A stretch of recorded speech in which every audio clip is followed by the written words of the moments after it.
మరియా యోసేపునకు ప్రదానం చేయబడి వివాహం చేయబడింది. అతడు నీతిమంతుడై ఉండి మరియా తల్లిదండ్రులను కానీ మరియని కానీ అవమానపరచనొల్లక ఆయన దేవుని దగ్గర ప్రార్థన చేస్తున్నాడు. తన అనుమానాలు ఏమైనా ఉంటే అనుమానాలు తీర్చుకోవడానికి, తన పరిస్థితులు ఏవైనా ఉంటే గనక, డౌట్లు ఏమైనా ఉంటే గనక ఆ కుటుంబం కొరకు, వివాహం చేసుకోబోయే తన భార్య కొరకు ప్రార్థన చేస్తున్నాడు. దేవుడు తన యొక్క డౌట్లన్నీ క్లియర్ చేశాడు. దేవుడు తన అనుమానాలను తొలగించి తనకు ఒక క్లారిటీ ఇచ్చాడు. అప్పుడు యోసేపు ముందుకెళ్ళిపోయాడు.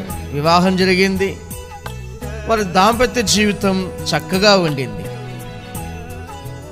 తన భార్య ఎటువంటి భక్తిలో ఉందంటే, దేవదూతలు ప్రత్యక్షమై తనతో మాట్లాడే అంత భక్తి సంపాదించుకుంది.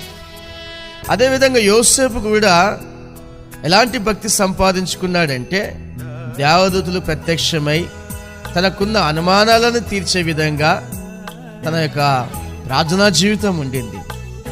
అంటే ఆ ఇంట్లో దేవదూతలు ఎప్పుడు కూడా ప్రత్యక్షమవుతూ ఉంటాయి. వారింట్లో దేవదూతలు తిరుగుతూ ఉంటారు. అలాంటి కుటుంబాల్లోకి దేవుడు రావాలనుకుంటాడు. అలాంటి కుటుంబాల్లోనే జీవించాలనుకుంటాడు. అందుకనే యోసేపు మరియ కుటుంబంలో దేవుడు వచ్చి ఉండటానికి ఇష్టపడి యేసు ప్రభు రూపములో మానవ అవతారంలో ఆ ఇంట్లోకి వచ్చి జీవించాడు. 30 సంవత్సరాలు దేవుడు ఆ ఇంట్లో ఉండటానికి ఇష్టపడ్డాడు. వారితో జీవించడానికి ఇష్టపడ్డాడు.